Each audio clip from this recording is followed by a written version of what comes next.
Good evening to all of you. I am N.R.K. Prasad from Nellore. I did M.Com, MBA, MA English and CA. I did certificate in computer applications also. I worked in the bank for 30 years. Later I left the bank on VRS, and as I have got flair for teaching English and other subjects, I have entered this field. Many students happen to ask me that I have to video what I teach. So in the interest of many a person, I have decided to give video programs. I am very much thankful to the student community and others for giving this support. I hope that all the people will get benefited from my vast experience in this field, and they will shine like anything in the pursuit of academic career and achieving their goals. Today, I would like to deal with English language from the point of view of competitive examinations. Now, recently we have got notification of court appointments for which general English and general knowledge is necessary. Now, at the outset, I want to give you a bird's eye view of all the ingredients in this English language as per the syllabus given in the notification of court appointments. First, you see,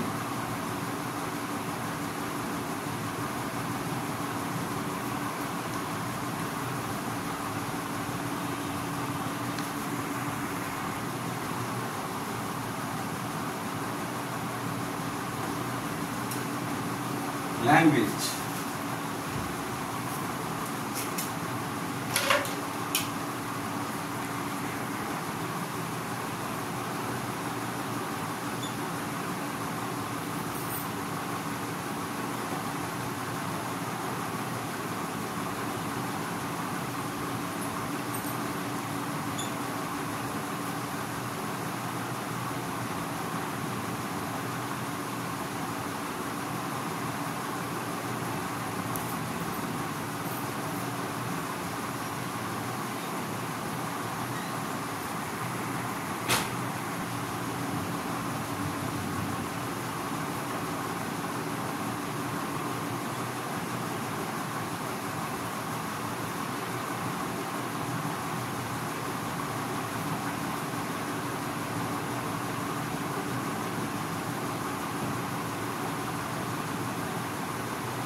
I am speaking about English language and the components in this. First, language. What is language? That which is spoken is known as language.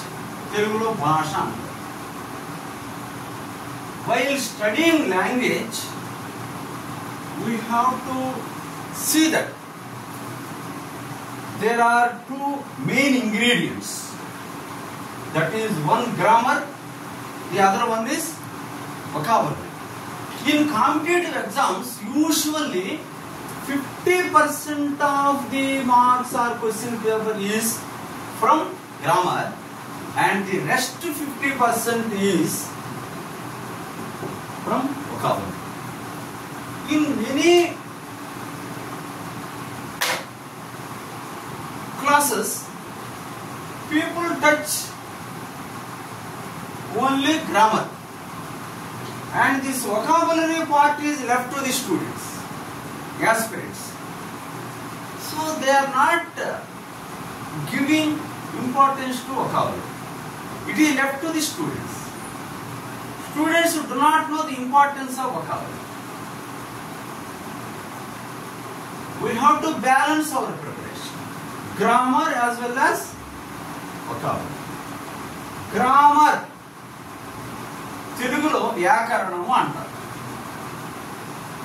Grammar వచ్చిన వాడిని గ్రామేరియన్ అంటారు.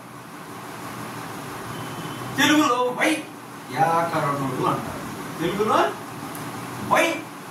వ్యాకరణుడు అంటారు. Grammar వచ్చిన వాడిని గ్రామేరియన్. తెలుగులో వ్యాకరణుడు.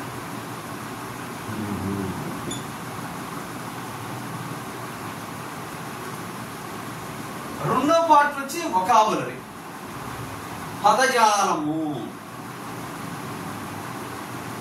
ప్రధాన సముదాయం, భాష, భాషింపబడేది అన్న. To express our views, opinions, we have to use sentences. Sentences consist of words.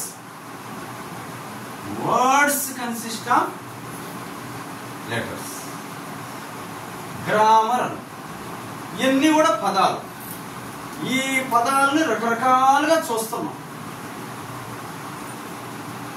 అందులో synonyms, antonyms, idioms, phrases, spelling, one word substitute, ఇవన్నీ కూడా వొకాబులరీలో వచ్చును.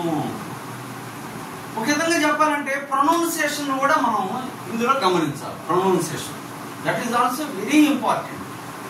It is a foreign language. While speaking in English we have to pronounce correctly, otherwise people may ridicule us, may gale us. So we have to be very cautious of the words. We have to know the meanings, opposite meanings like that. I will be dealing with them later. Spelling జాగ్రత్తగా ఉండాలి, pronunciation కూడా జాగ్రత్త. మనం కొన్ని నేర్స్తాం, కొన్ని నేరం. అది ఫ్యూచర్లో పోటీ పరీక్షలు పెద్ద సమస్య అయిపోతా ఉంది. మాట్లాడేటప్పుడు కానీ ఏదైనా క్యాడర్ పెరిగినప్పుడు ప్రాబ్లం అవుతుంది. ఇంటర్వ్యూలో కూడా ప్రాబ్లం. ఆ ఏరియా నుంచి తర్వాత ఈ పదాలు వాడుతూ ఉన్నాం. మనం వాక్యాల్లో పదాలు వాడుతూ ఉన్నాం. ఆ పదాలని right word in a right place. A right word in a right place is the subject matter of grammar. Vyakaranam. Grammar is dealing with some rules and regulations, principles. Dealing with a right word in a right place. Ade grammar. General గా grammar నే చూస్తున్నారే కానీ దాన్ని పట్టించుకోవడం లేదు. ఇందాకనే చెప్పారు. దీన్ని confuse చేసి ఉంటారు. తర్వాత ఈ గ్రామంలో మళ్ళీ కాంపోనెంట్స్ ఉన్నాయి. లెటర్స్. లెటర్స్ లో ఏమున్నాయి? మొత్తం ఎన్ని ఇంగ్లీష్ లెటర్లు? 26. 26. తెలుగులో 56. ఇంగ్లీష్ లో 26. చాలా తక్కువే ఉన్నాయి. ఈ లెటర్స్ ని మళ్ళీ 3 రకాలుగా చేశారు. ఒకటి వెవెల్స్, రెండోది కాన్సోనెంట్స్. కాన్సోనెంట్స్. మూడోది సెమీ వొవెల్స్, అచ్చులు అంటారు. కాన్సోనెంట్స్ హల్లులు, సెమీ వొవెల్స్ అంటే సగము అచ్చులు సగం హల్లులు. ఒక విధంగా వీటిని ఉభయాక్షరాలు అని అనుకోవాలన్నా అని కూడా అనిపిస్తూ ఉంటుంది. ఉభయాక్షరాలు అంటే వొవెల్స్ కావచ్చు, కాన్సోనెంట్స్ కావచ్చు. వొవెల్స్ ఇంగ్లీష్లో A E I O U 5 vowels 5 ఉన్నాయి. కాన్సోనెంట్స్ మిగిలిన 21. సెమీ వొవెల్స్ ఏంటి? సెమీ వొవెల్స్ డబ్ల్యూ, ఈ రెండింటిని ఏమన్నారు? సెమీ. ఏఈఐఓయు తెలుగు భాషలో ఆ నుండి అమ్మహ వాటిని అచ్చులు అంటారు. ఇంగ్లీష్లో ఏఈఐఓ. తెలుగులో హల్లులు కా నుండి బండిరా దాకా. ఇంకొకసారి వొవెల్స్ ఏఈఐఓయు అన్నాను. తెలుగులో ఆ ఆ ఈ ఈ ఉ ఊ ఏ ఏ ఐ ఓ ఓ ఔ అం అహ వీటిని ఇంగ్లీష్లో ఏఈఐఓయు అన్నాను. ఏఈఐఓ అనే ఏమన్నాను? వొవెల్స్ తెలుగులో అచ్చులు. కాన్సోనెంట్స్ ఇవి కాకుండా మిగిలినవి బిసిడి ఎఫ్జిహెచ్ ఇవన్నీ కూడా ఏమన్నారు? వీటన్నిటిని కాన్సోనెంట్స్ హల్లులు అన్నారు. వీటన్నిటిని హల్లులు. Semi vowels W Y. W తమాషా పదము మొదట్లో డబ్ల్యూ అనేది కాన్సోనెంట్ గాను, పదము చివరిలో డబ్ల్యూ అని వస్తే దాన్ని ఏమన్నారు? వొవెల్ గాను అంటారు. ఉదాహరణ చూడండి, విండో అన్న డబ్ల్యూఐఎన్ బిఓ విండో. వి యారాలావా సంబంధించింది ఇది. వి అనేది వాగుడు. ఇది హల్లు కాన్సోనెంట్ స్టార్ట్ అయింది. ఓ ఇక్కడ వచ్చేసింది విండో. ఓ అంటుంది అంటే చివరికి వచ్చేటప్పటికి ఓ ఔ వొవెల్ అయింది. బిగినింగ్ లో మాత్రం కాన్సోనెంట్. అంటే ఒకే అక్షరము రెండు రకాలుగా బిహేవ్ చేస్తుంది. వై కూడా అంతే. వై ఏం జరుగుతుందో చూడండి. ఇక్కడ యంగ్ అన్నాం. యా యా అనేది ఏంది? కాన్సోనెంట్. కాన్సోనెంట్.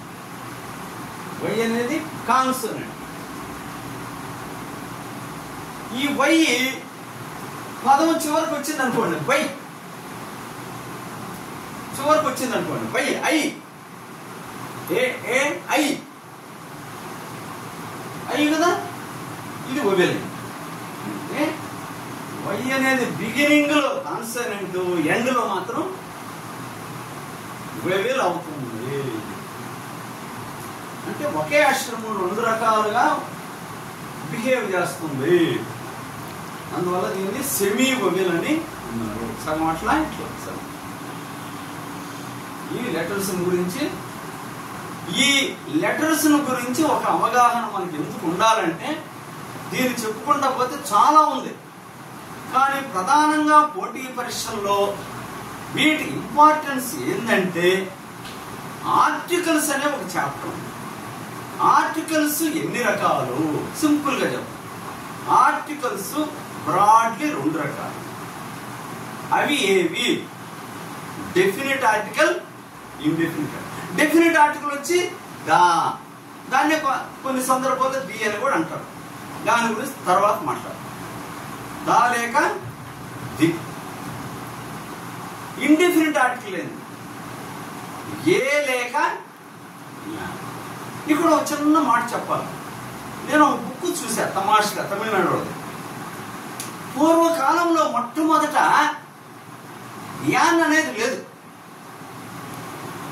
యాన్ లేనే లేదు, ప్రతిదానికి ఏనే,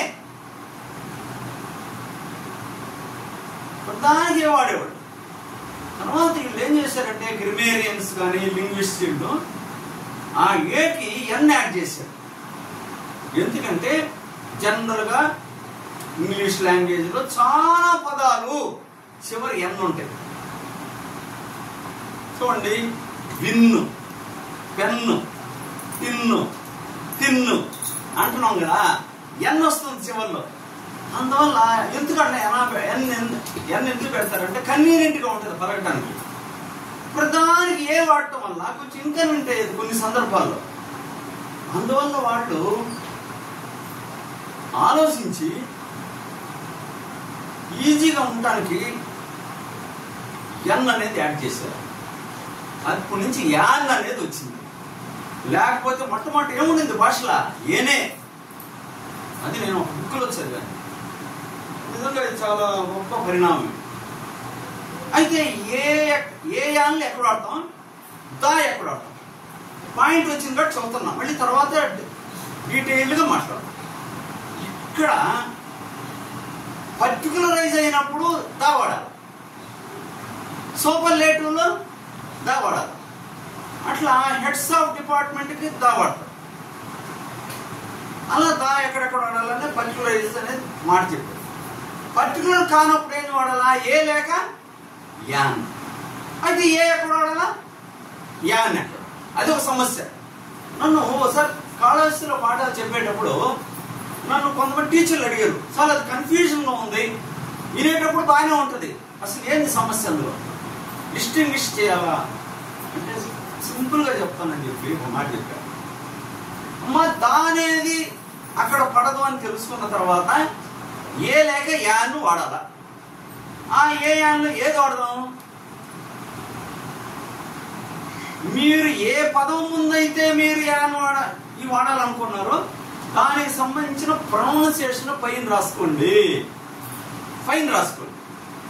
రాసిన తర్వాత ప్రొనౌన్సియేషన్ రాసి తెలుగులో రాసుకోండి. ప్రొనౌన్సియేషన్ అది ఆ నుండి అమ్మహా లోపల కనుక ఉంటే యాన్ వాడండి. అలా అమ్మహా లేకపోతే ఆ నుండి అమ్మహా ఖచ్చితంగా ఏ వాడండి. ఉదాహరణ చూడండి, ఒక చిన్న ఎగ్జాంపుల్ చెప్తున్నా.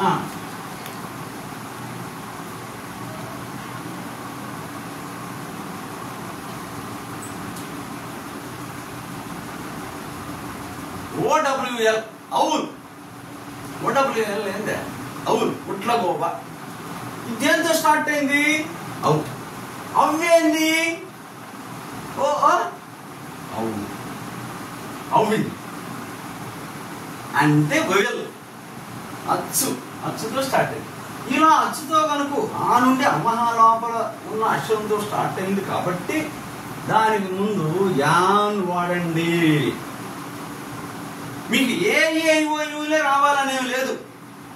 Pronunciation main. ఇక్కడ సౌండ్ మెయిన్, అక్షరం కాదు, లెటర్ కాదు, సౌండ్ మెయిన్. అది గుర్తుపెట్టుకోండి. యాన్ అవున్ అని వచ్చేసి. అట్లే బుక్ అని ఉంది.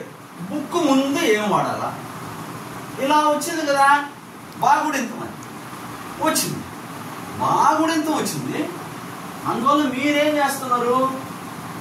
ఇది ఆ నుండి అమ్మహా లోపల కాదు, కా నుండి బండిరా లోపల ఉంది కాబట్టి దీని ముందు ఏ వాడండి. అచ్చుతో ప్రారంభమైతే యాన్ వాడండి. అచ్చు కాకుండా ఉంటే మాత్రము ఇన్వేరియబుల్లీ ఖచ్చితంగా మీరు ఏనే వాడండి. అది మనసులో ఉంచుకోండి. సౌండ్ను బట్టే పోండి. ఇది లెటర్స్ ఎందుకు బాగా జాగ్రత్త తెలుసుకోవాలంటే importance of or the use of